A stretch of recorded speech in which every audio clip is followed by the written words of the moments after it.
భారతదేశ ప్రజాస్వామ్య వ్యవస్థను మరింత బలపరిచే దిశగా ప్రధానమంత్రి నరేంద్ర మోదీ దూరదృష్టి నాయకత్వంలో దేశవ్యాప్తంగా ఓటర్ల గణన కార్యక్రమం విస్తృతంగా కొనసాగుతోంది. బీహార్ రాష్ట్రంలో విజయవంతంగా మొదటి దశ పూర్తి కాగా ప్రస్తుతం రెండవ దశ 12 రాష్ట్రాలలో ఈ కార్యక్రమం ఉత్సాహంగా జరుగుతోంది. ఈ నేపథ్యంలో పుదుచ్చేరి నుండి Bharatiya Janata party nominated MLA RB Ashok Babu, party state secretary Shri పోహాలింది యానం పరిధిలోని బీజేపీ మండల ప్రెసిడెంట్ కనకాల రాజు సారథ్యంలో జరిగిన ప్రత్యేక సమావేశంలో పాల్గొన్నారు. రాబోయే ఎన్నికల నేపథ్యంలో ప్రతి ఓటరు పేరు జాబితాలో ఉండేలా క్షేత్రస్థాయిలో పనిచేయాలని పిలుపునిచ్చారు.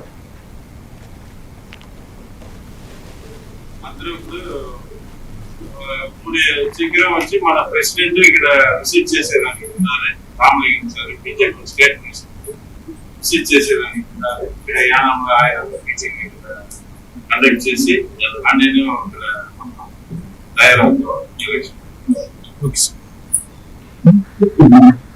నేను ఏదైనా సరి టైం వచ్చినా అన్ని సరి చేసి మనం వచ్చి యూనిటీగా పనిచేయాలి. అంటే అప్పుడుగా మనం వచ్చి మోడీ స్ట్రెంత్ మనం చూడవలసింది మన మోడీజీగా. నేటి దేశానికి ఆయన ఎంత కష్టపడేది అనేది అందరికీ తెలుసు.